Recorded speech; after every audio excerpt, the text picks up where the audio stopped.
Habari za wakati huu, ni mshirika wako tena Spare Master. Kama kawaida yetu, tuko katika vipindi vya live au darasa la live. Tumekuja kukupa darasa au tumekuja kukupa taarifa na maarifa juu ya biashara spare za pikipiki. Na leo tumekuja na somo zuri. Naambia mtalipenda na mimi nitalifurahia. Na masomo yetu ni ya kuvutia kwa sababu masomo yetu ni ya series. Ukisoma hili utataka kujua hili. Ukisoma hili utataka kujua ili uelewe nini unachokwenda kufanya katika hii biashara spare za pikipiki. Na leo somo letu leo linasema makundi matatu makuu ya biashara spare za pikipiki. Kabla kuanza hii biashara lazima ujue makundi muhimu. Haya makundi matatu muhimu ili uweze kufunga stock sahihi, uweze kufunga stock nzuri, lakini uweze kufunga stock ambayo itaenda kukizi mahitaji ya wateja wako. Lakini hutakuwa mtu ambaye umeanza katika hali ya mazoea. Unaona? Utakuwa umeanza katika hali nzuri, hali ya ushindani kwa kukizi vigezo vyote. Kwa hiyo haya makundi matatu tutayasoma leo na tutayajua yameweza, yana faida gani, yana umuhimu gani katika biashara. Twende basi. Kundi la kwanza ni spare parts au spare za kawaida. Hizi spare ambazo tunaongelea spare kama spare. Katika kundi la spare limegawanyika, lina mifumo yake. Tunasema spare ndicho kitovu au ndio uti wa mgongo katika hii biashara spare za pikipiki. Unaona? Spare ina mifumo yake katika pikipiki. Ili itembee, hii mifumo ikikosekana tu, mfumo hata mmoja, pikipiki sio pikipiki. Mfumo wa kwanza ni mfumo wa engine parts. Kwenye engine parts kuna kila kifaa kina umuhimu. Kwa hiyo wakati tunapofunga hii biashara spare za pikipiki, lazima uangalie kwenye engine ni vifaa gani ambavyo vinafanya kazi sana, ni vifaa gani ambavyo vina mahitaji makubwa, ili mimi niweze kutengeneza pesa au ili mimi niweze kuvipeleka kwa wateja wangu waweze kupata huduma, au wateja wangu mahitaji yao ni makubwa kwa kiasi gani katika huu upande wa mfumo wa engine. Unaangalia ni vifaa gani ambavyo vinafanya kazi sana, vinaharibika sana, kwa hiyo mahitaji yake ni makubwa ili wewe uvilete. Unaona? Na huu ndio mfumo wa engine kama mnavyoona. Huu ni mfumo wa engine ambao unaonyesha vifaa mbalimbali, yote hivi. Nitatuma hii picha yote, mtaisoma na mtaipitia. Mtavisoma kifaa kimoja kimoja. Mfumo mwingine ni mfumo wa electrical system. Mfumo mwingine ni mfumo wa electrical parts au electrical system. Huu ni mfumo wa umeme. Huu mfumo bila huu pikipiki haitembei. Pikipiki bila umeme haiwaki. Pikipiki haiwashi taa. Kwa mfumo huu una vitu kama battery, una vitu kama wirings, una vitu kama CDI, rectifier.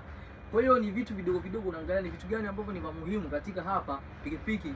Bila hivi vitu au bila hivi huu mfumo pikipiki itembee. Unachagua vile vifaa, unaangalia, unaona supplier anakusaidia kuangalia kujua vitu gani ambavyo ni muhimu, ili wewe ukienda kuuza ujue kabisa hapa ndani ya wiki hii itabadilisha, watu watakuja kununua battery watu fulani, plug watu fulani, CDI watu fulani, fuse watu fulani.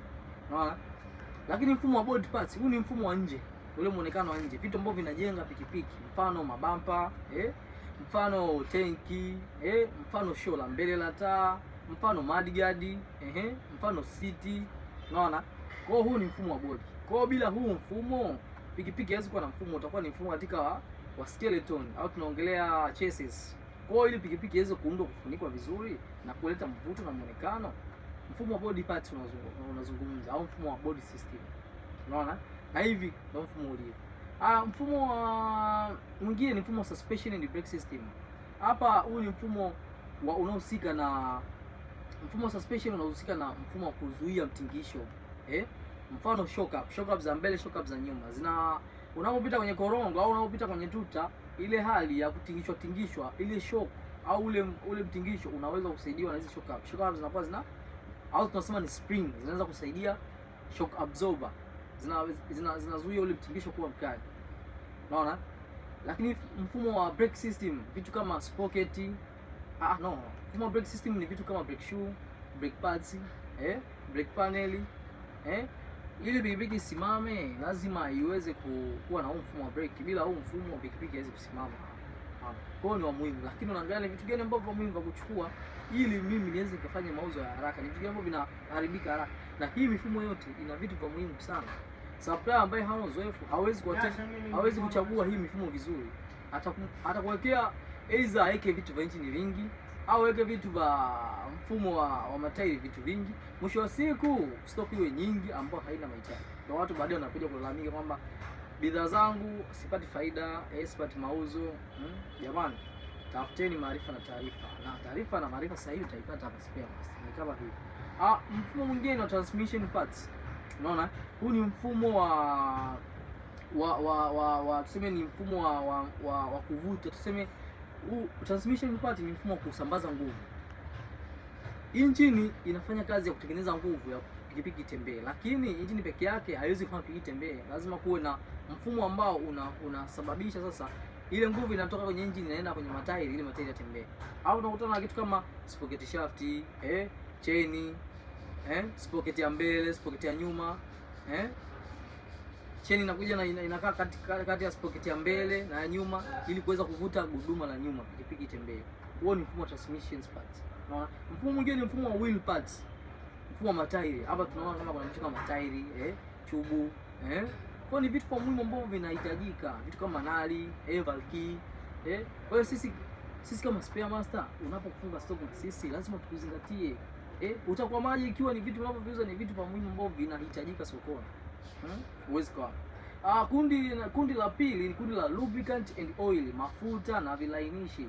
Tunajua pikipiki haiwezi kutembea vizuri bila oil. Lazima iwe na ipate oil, injini isisuguane, ile ni chuma isipate friction. Kwa hiyo hapa kwenye oil kuna oil tofauti, kampuni tofauti. Sasa wewe unapofungua hii biashara lazima uangalie ni oil gani au ni brand gani ambazo zinapendwa kulingana na eneo lako, zinatumika sana ili uweze kuzileta. Usilete kitu ambacho hakipendi au hakitumiki eneo lako. Mzigo utakaa dukani. Lakini pia kuna brake fluids, kuna grease, kuna coolant, kuna gear oil. Naona vyote hivi ni vitu vya muhimu katika lubricant and oil, vilainishi na mafuta. Kundi la tatu ni kundi la urembo, accessory and stylings. Sasa hapa watu wengi udharau hili kundi. Unaona? Watu wengi wanafungua biashara katika hali ya mazoea. Na sababu mimi nikishakuwa na spare, nikishakuwa na lubricant and oil nishamaliza. Lakini watu wengi wamefungua biashara spare za pikipiki. Je, wewe utakuja na namna gani ya tofauti? Tukiachana na bei, tukiachana na let's say na huduma nzuri, utakuja kitu cha tofauti ili uweze kuwaleta wateja kuchungulia, kuja kuangalia. Na vijana wengi kulingana na maeneo tofauti wanapenda vitu vidogo vinavyofanya pikipiki iwe na nakshi, ivutie, ipendeze. Kwa hiyo kwenye urembo sisi kama Spare tunakushauri kuna vitu vidogo vya kuweka ambao vitaweza kusaidia pikipiki iwe katika nadhifu, ionekane, ipendeze. Vitu kama sticker, vitu kama let's say taa, indicator spot, vitu kama seat cover, ni vitu vya muhimu lakini vinatoka. Vitu kama shock up cover, shock up ya nyuma unavalisha cover lake ile cover. Liko katika kundi la urembo, vitu kama maxi, vitu kama element, unaangalia na eneo lako vitu gani vinahitajika. Isipokuwa katika kundi hili hatushauri mtu achukue stock kubwa kwa sababu vitu vingi kwenye urembo ni gharama, alafu vitu vingine ni fashions au style. Ikipita muda huu kimepita. Kwa tunacho kupangia katika hapa ni kuchagulia vitu vidogo muhimu vinavyotoka haraka na kutengeneza faida. Lakini pia kukusaidia kuleta wateja kuangalia ni vitu gani ambavyo vipo dukani. Kwa sababu mtu anapokuja kuangalia kuna kitu kinachopendeza, kinachovutia, kinachowaka, atakuja kuangalia. Akija kuangalia hapo inamsaidia yeye kujua kuna vifaa vingine. Unaona? Umuhimu wake sasa kwa haya makundi matatu. Umuhimu wa kwanza, inakusaidia wewe kupanga soko kwa usahihi kulingana na mahitaji ya soko. Unaona? Umuhimu wa pili, inakusaidia kugawa mtaji vizuri kwenye kila kundi na bidhaa. Lakini umuhimu wa tatu, inakusaidia kuongeza mauzo kwa kukua na mchanganyiko sahihi wa bidhaa dukani. Leo atakuja kununua huyo oil, leo atakuja kununua spare, leo atakuja kununua urembo. Unaweza ushangaa at the same time mteja mmoja akanunua akatumia makundi yote matatu, akatumia spare, akatumia oil, naona akatumia na urembo. Kwa hiyo hakikisha unafanya mixing ya stock, unachanganya stock ili kusaidia katika mauzo. Kwa hiyo biashara bora huanza na ufahamu na makundi ya bidhaa. Hii yote utapata kwa supplier bora. Na sisi kama Spare Master, wateja wetu wanaoanza hii biashara au wateja ambao wameungana na sisi wako katika msingi ambao tutawashauri na kuweza kuwapa mwongozo, tutawagusia haya makundi yote. Supplier ambaye hana uzoefu hata kuambia hili, hutajua hili. Bwana, tunakaribisha kwa kipindi kinachofuata. Sisi kama Spare Master tuko hapa. Tunapatikana Kariakoo, mtaa Donge lenye Mwezi. Karibuni sana.